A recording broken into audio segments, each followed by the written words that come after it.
Have you ever looked up at the night sky and wondered, do those stars really have a say in our destiny? Well, today, we're going to dive deep into that very question.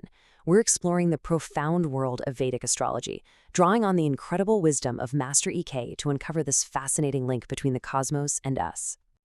So let's start with this really powerful idea. Astrology isn't about some distant force dictating our lives. Instead, think of it as a subjective lamp, an inner light that we carry with us, one that helps us see the path that's right in front of our feet. Right away, this changes everything. It's not a tool for fortune-telling, it's a tool for seeing more clearly.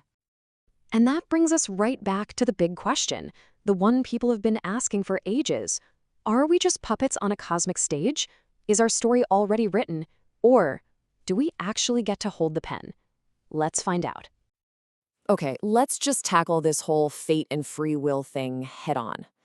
In this way of thinking, astrology isn't some kind of final judgment from the universe. No, it's more like a map.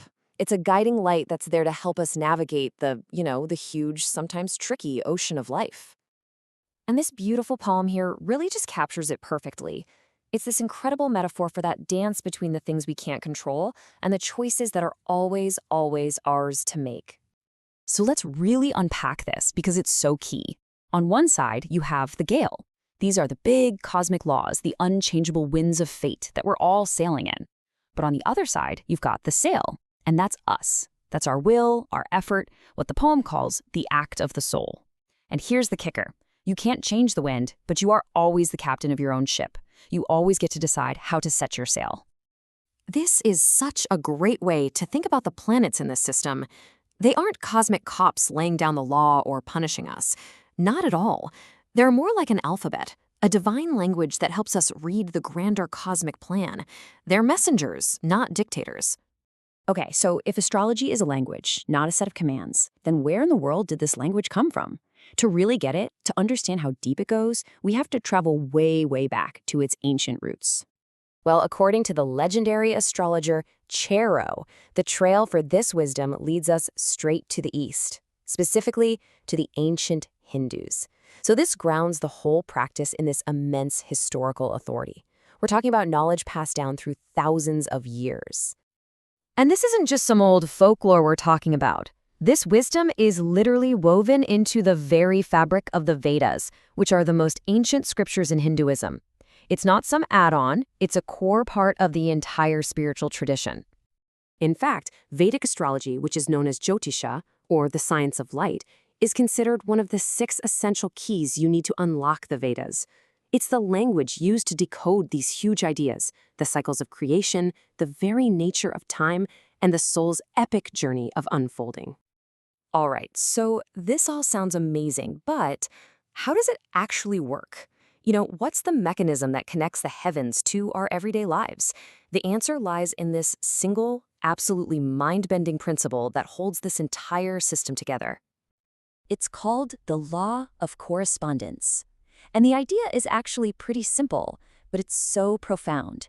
It says that all the patterns of the giant universe, the macrocosm, are perfectly reflected in the tiny universe of a single person, the microcosm.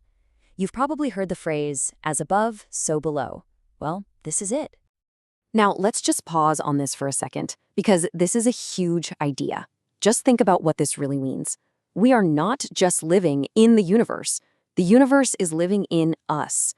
Every single element, every force, every cosmic cycle that's playing out up there on a grand scale is also playing out inside our own bodies, our own consciousness. It means studying the cosmos is a form of self-study. We are essentially a perfect miniature of everything.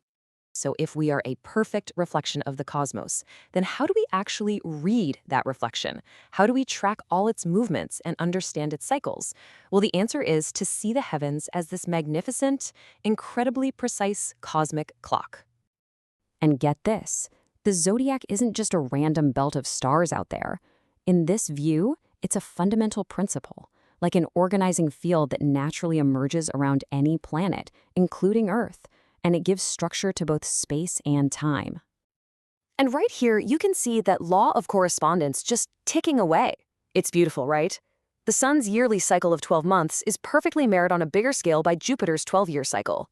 And the moon's monthly rhythm of about 30 days, that's reflected in Saturn's 30-year journey. It's this incredible nested symmetry, a true harmony of the spheres. And this mathematical poetry, it doesn't stop there. It scales up to these just mind-bogglingly huge cycles of time called yugas. And they aren't random at all. They're all built on a single base number. From the Kali Yuga, the other ages are exact multiples. And the implication of that is just staggering. It suggests cosmic history isn't chaos.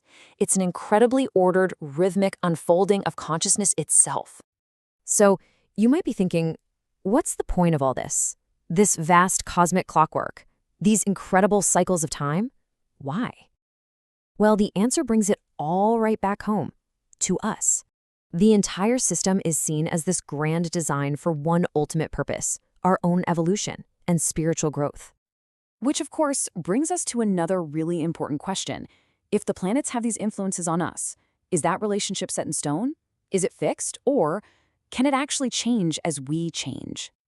Okay, now this is a really crucial idea. The thinking goes that our relationship with the planets actually evolves right along with our own consciousness. So for someone living purely on instinct, yeah, the planets act as fate makers. But as a person starts to think for themselves, to make conscious choices, the planets become instructors. Then for those who start to plan and serve others, they become wise advisors. And finally, for the most evolved souls, they're not forces at all, but masters, true partners in a cosmic dialogue. And this quote from Master E.K., it sums up that whole incredible journey of potential so beautifully. It's this path from being a fate-doomed creature to becoming something so much more. A hero, a guide, a true co-creator with the universe, working for the good of everyone. So we end up right back where we started, but now, hopefully, with a totally new perspective. The wisdom of the heavens doesn't seem to be about a rigid script that we're all forced to follow. It's more like a profound and beautiful language, a language that if we put in the effort and the awareness, we can all learn to speak.